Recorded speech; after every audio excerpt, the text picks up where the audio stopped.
Saudações a todos, mais uma sexta-feira em que buscamos a temática obsessão nos seus variados graus e matizes.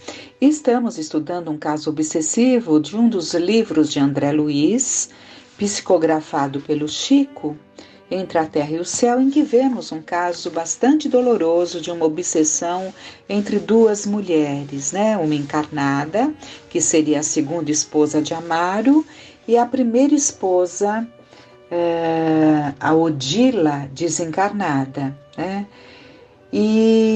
Mas, paralelo a isso, nós acabamos vendo uma situação muito interessante que acabamos nos estendendo ali para participar junto com aquela mãe que estava muito doída, muito saudosa do filhinho, e ela teria a oportunidade de ir durante o sono visitar ali o seu filhinho, E o seu filhinho estava justamente naquele ambiente onde estava o Júlio, filho de Odila, desencarnada, filho de Amaro, que se encontrava casado com a segunda esposa.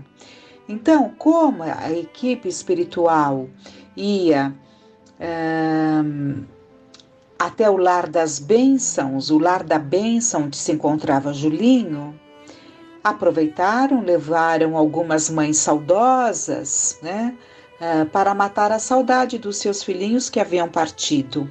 Então é isso que nós vamos continuar vendo um pouco para compreendermos essa situação do Julinho ter desencarnado tão cedo. Já comentamos que ele era um suicida, tinha cometido suicídio, daí essa encarnação mais curta, mas vamos ver aqui nesse capítulo, entre outros comentários, essa parte que estamos focando, que é da família ali, do Julinho. Então vamos lá.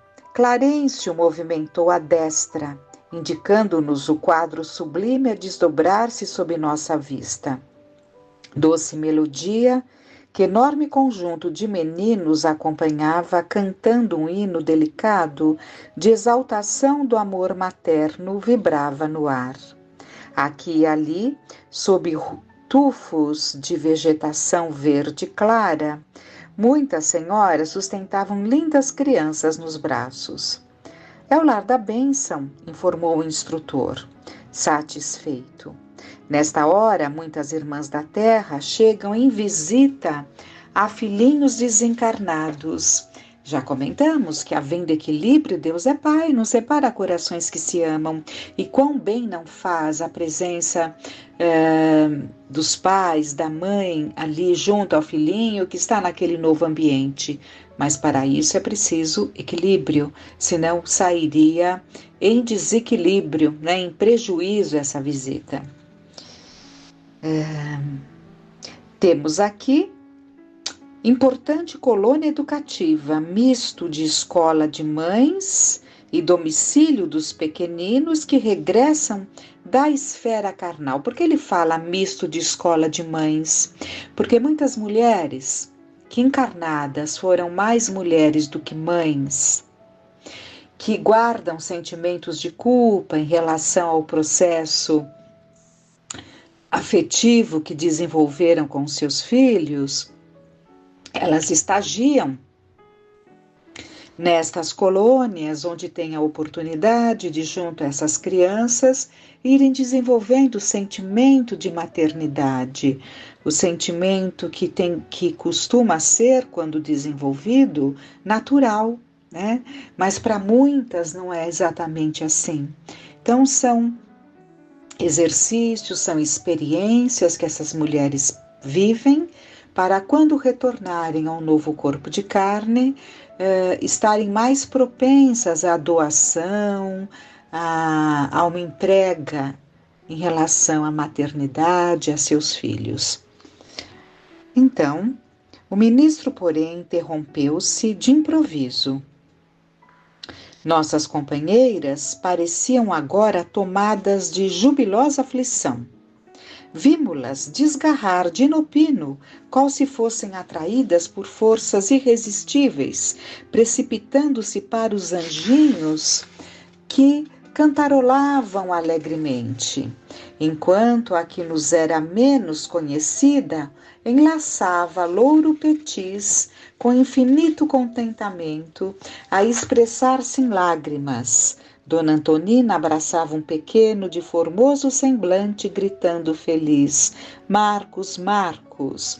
Então, essas mães se desprenderam deles, já foram atraídas por aquela ligação e encontraram ali, junto daquelas crianças, os seus filhos queridos. Clarencio, mãezinha, mãezinha, respondeu a criança, colando-se-lhe ao peito. Clarencio fez sinal para as irmãs vigilantes, que se responsabilizavam pelos entretenimentos no parque, como a solicitar-lhes proteção e carinho para as nossas associadas de excursão. E disse-nos em seguida: o pequeno Júlio não se encontra no grupo. Ainda sofre anormalidades que lhe não permitem o convívio com as crianças felizes. Acha-se no lar da irmã Blandina. Rumemos para lá. Em poucos minutos chegávamos diante de pequenino castelo muito alvo, em que se destacavam as ogivas azuis coroadas de trepadeiras em flor.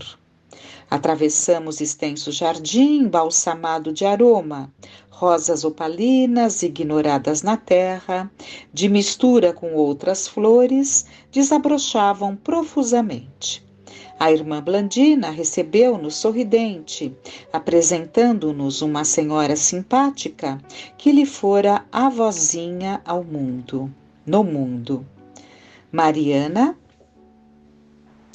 uma nossa nova amiga, cumprimentou-nos bondosa. Findas as saudações usuais, Clarencio tocou direto no assunto. Desejávamos avistar o pequeno Júlio, que havia desencarnado por afogamento. Blandina, que em plena juvenilidade trazia nos olhos os característicos de sublime madureza de espírito, respondeu gentilmente: Ah, com muito prazer. E, encaminhando-nos à iluminada peça ornamentada de róseos enfeites, onde um menino repousava num leito muito branco, explicou sem afetação: Nosso Júlio até hoje ainda não se refez completamente. Ainda grita sob pesadelos inquietantes, como se estivesse a sofrer sob as águas. Chama pelo pai constantemente, apesar de parecer mais receptivo ao nosso carinho. Insiste pela volta à casa todos os dias. Acercamo-nos do berço largo em que descansava. O menino lançou-nos um olhar de atormentada desconfiança, mas, contido pela ternura da irmã que o assistia, permaneceu mudo e impassível. Ainda não se mostrou em condições de partilhar os estudos com os outros? Perguntou o ministro interessado. Não, informou a interpelada solícita.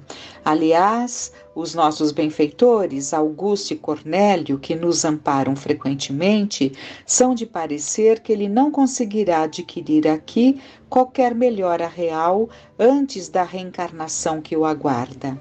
Traz a mente desorganizada por longa indisciplina. Bem-humorada, acrescentou: é um paciente difícil. Felizmente dispomos da cooperação de nossa devotada Mariana, que o adotou por filho espiritual, até que retorne ao lar terrestre. Foi preciso segregá-lo neste quarto, tamanha a gritaria que se entrega por vezes. Então vejam os cuidados, né? Criança, mas não conseguia estar como criança, né?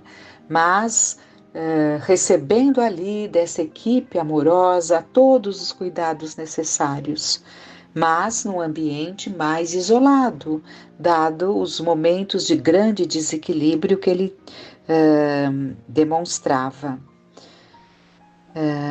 Mas tem recebido tratamento magnético aconselhável? Indagou Clarencio atencioso. Diariamente recebe o auxílio necessário, esclareceu Blandina com humildade.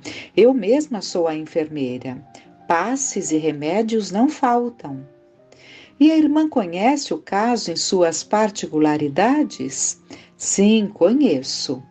Eulália tem vindo até nós. Lastimo que a mãezinha de nosso doente não esteja em condições de ampará-lo. Claro que o concurso dela poderia insuflar-lhe novas forças. Entretanto, com exceção da irmãzinha que se lembra dele nas orações, ninguém mais da família o ajuda. Por quê? A única que conseguia fazer preces resignadas, digamos assim, era a irmã, que tinha um amadurecimento espiritual muito grande, né? Então, a mãe estava dementada pelo ódio, perseguindo a Zulmira. A Zulmira, né, não seria ela, por enquanto, a aconchegar aquele por quem ela desejou a morte, a quem ela desejou a morte, né? O pai, por sua vez, trazendo o coração muito amargurado, não teria como estar presente nessas visitas que ocorrem, porque é preciso equilíbrio para que essas visitas se deem, senão ao invés de trazer benefício, traz prejuízos. Então, mãezinha, mãezinha, clamou o pequeno em voz rouca, erguendo-se e enlaçando Blandina, pálido e inquieto. Que te incomoda, meu filho? Dói-me a garganta, lamentou-se o rapazinho. A jovem benfeitora abraçou-o, osculando-lhe os cabelos e recomendou. Antes uma pausa. Não sei se já comentamos que a criança, quando desencarna, a grande maioria, né, em condições mais comuns, não espíritos preparados, mas nas condições medianas, comuns, passa um período de infância também no plano espiritual, até que se restabeleçam e aos poucos vão adquirindo a verdadeira personalidade do espírito, que é imortal, né? Que é adulto, digamos assim. Então, dói-me a garganta, lamentou-se o rapazinho. A jovem benfeitora abraçou-o, osculando-lhe os cabelos e recomendou: Não te aflijas.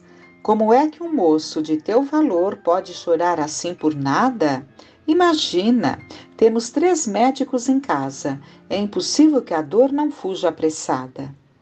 Logo após, sentou numa poltrona e solicitou a colaboração de Clarencio.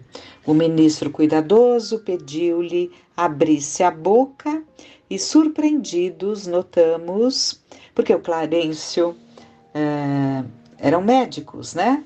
André Luiz, médico na terra, o amigo que estava junto também, né?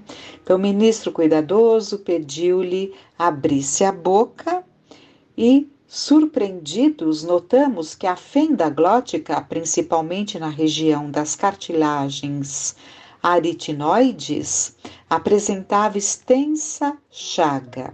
Que cartilagem seria essa? É par de pequena pirâmides de cartilagem que fazem, parte da laringe. Nessas cartilagens, as cordas vocais são anexadas. Então, estava ali uma fenda, como foi dito aqui,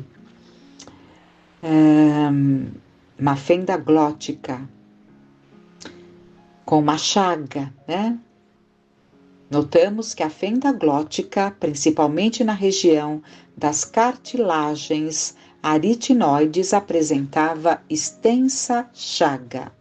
O orientador aplicou-lhe recursos magnéticos especiais e em poucos instantes Júlio voltou à tranquilidade. Então falou Blandina, amparando-o afetuosa.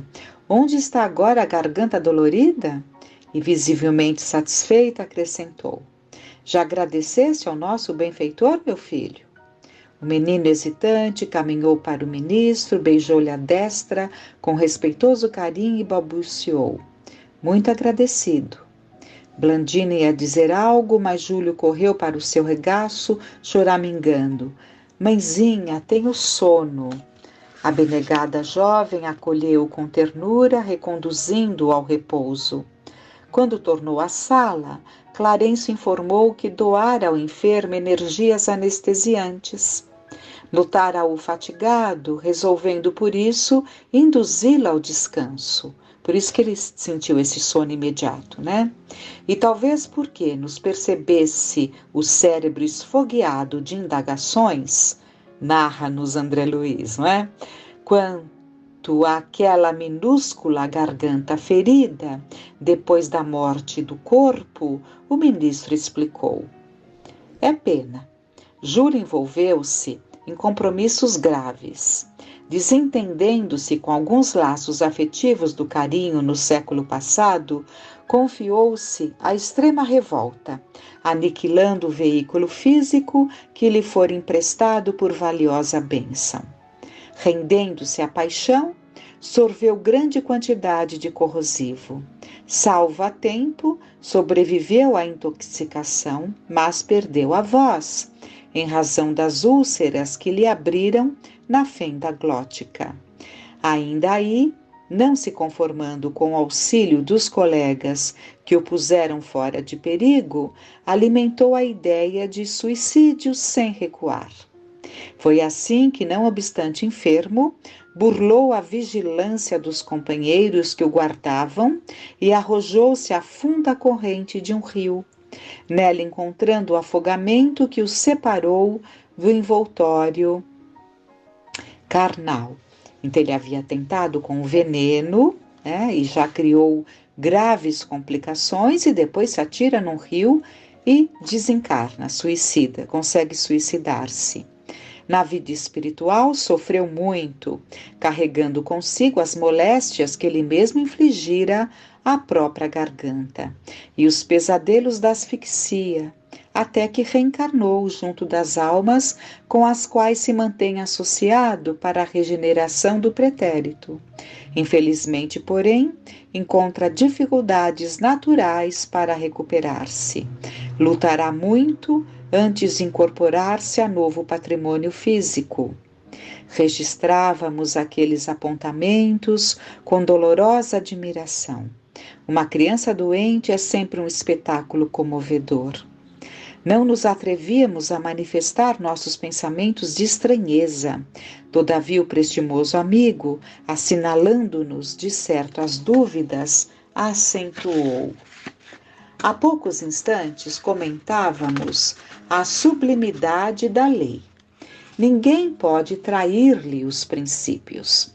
A bondade divina nos assiste de múltiplas maneiras, amparando-nos o reajustamento, mas em todos os lugares viveremos jungidos às consequências dos próprios atos, uma vez que somos herdeiros de nossas próprias obras. O assunto constituía preciosa sugestão para interessantes estudos, mas antes de enunciar qualquer pergunta, busquei aspirar a longos haustos as baforadas frescas do vento que carreavam para o recinto vagas sucessivas de agradável perfume. Blandina, que parecia bastante versada nas questões da infância, associando-se à conversação que Clarencio desenvolvia, considerou com interesse. Efetivamente, a lei é invariável, contudo, a criança desencarnada muitas vezes é problema aflitivo. Quase sempre dispõe de afeiçoados que a seguem de perto, amparando-lhe o destino. Entretanto, tenho observado milhares de meninos que, pela natureza das provações em que se envolveram, sofrem muitíssimo à espera de oportunidades favoráveis para a aquisição dos valores de que necessitam. Então, são situações, né, que tão dolorosas acabam atingindo algumas crianças, né, que trazem uma extensão de débitos. São crianças momentaneamente, mas são espíritos responsáveis pelos atos que praticaram. E sorrindo bondosa acrescentou: o caso de Júlio não é para mim dos mais dolorosos. Tenho visitado departamentos de reajuste em que se demoram irmãos nossos arrancados à carne violentamente como frutos verdes da árvore em que se desenvolvem. Processos de mente enfermiça que só abençoadas estações regenerativas na carne conseguem curar. Poderíamos receber de sua experiência alguns exemplos objetivos? Indagou Olário curioso. Ah, são muitos, ponderou a nossa interlocutora gentil. Temos para demonstração mais prática os absurdos da megalomania intelectual. Há pessoas na Terra que não se acautelam contra os desvarios da inteligência e fazem da astúcia e da vaidade o clima em que respiram. Insistem na inércia do coração. Abominam o sentimento elevado que interpretam por pieguismo e transformam a cabeça num laboratório de perversão dos valores da vida. Não cuidam senão dos próprios interesses, não amam senão a si mesmos. Não percebem, contudo, que se ressecam interiormente e nem imaginam os resultados cruéis da celebração para o mal. Frequentemente, na luta mundana, avultam na condição de dominadores poderosos, com vastíssimo potencial de influência sobre amigos e adversários, conhecidos e desconhecidos, mas esse êxito é ilusório. Caem sob o guante da morte com grande alívio dos contemporâneos e passam a receber-lhes as vibrações de repulsa. Semelhantes criaturas, naturalmente, são vítimas de si mesmas e sofrem os mais complicados desequilíbrios mentais. Depois de períodos mais ou menos longos de purgação, após a transição da morte, voltam à carne, necessitados de silêncio e solidão para se desvencilharem dos envoltórios inferiores em que se enredaram, assim como a semente precisa do isolamento na cova escura, para desintegrar os elementos pesados que a constringem para novo desabrochar. A moça esboçou inteligente sorriso e continuou. Imaginemos que a terra se recusasse a auxiliar as sementes que esperam reviver. O solo expulsá-las-ia, e em vez dos germens libertados para a vitória da plantação, teríamos tão somente pevides secas, em aflitiva inquietude, desorientando a lavoura. Em verdade, a maioria das mães é construída por sublime falange de alma nas mais belas experiências de amor e sacrifício, carinho e renúncia, dispostas a sofrer e a morrer pelo bem-estar dos rebentos que a providência divina lhes confiou às mãos, ternas e devotadas. Contudo, então agora vamos ver o que ele vai colocar, né? Contudo, há mulheres cujo coração ainda se encontra em plena sombra, mais fêmeas que mães, o que comentamos agora há pouco, né? Mais fêmeas que mães, jazem obcecadas pela ideia do prazer e da posse e despreocupando-se dos filhinhos. Lhe favorecem a morte, né? Despreocupando-se dos filhinhos, lhes favorecem a morte. O infanticídio inconsciente indireto é largamente praticado no mundo. Aqui é uma colocação que não dá para esquecer depois que lemos. dessas mães despreocupadas, como a Blandina fala, mais fêmeas do que mães, né? Tão despreocupadas dos filhinhos, que com a sua vibração, elas acabam cometendo um infanticídio indireto, ou seja, elas não tiram a vida do filho tomando uma atitude, mas colaboram para que essas crianças não vinguem, digamos assim, né? O infanticídio inconsciente e indireto é largamente praticado no mundo, e como o débito reclama resgate, as delongas na solução dos compromissos assumidos acarretam enormes padecimentos nas criaturas que se submetem aos choques biológicos da reencarnação e veem prejudicadas as suas experiências de quitação com a lei. Ante a pausa que se fizera natural, inquiri: mas a lei não traçará princípios inamovíveis? Pretenderá a irmã dizer que uma criança pode desencarnar fora do dia indicado para a sua libertação? Ouçamos bem a questão. Sim, sem dúvida, atalhou o ministro que nos escutava. Há um programa estruturado na espiritualidade para as nossas tarefas humanas. Entretanto, pertence-nos a condução dos próprios impulsos dentro delas. Em regra geral, multidões de criaturas cedo se afastam do veículo carnal, atendendo a serviços de socorro e sublimação. Mas, em numerosas circunstâncias, a negligência e a irreflexão dos pais são responsáveis pelo fracasso dos filhinhos. Negligência e reflexão. Aqui, explicou Blandina, delicada, recebemos muitas solicitações de assistência em benefício de pequeninos ameaçados de frustração. Temos irmãs que, por nutrirem pensamentos infelizes, envenenam o leite materno, comprometendo a estabilidade orgânica dos recém-natos.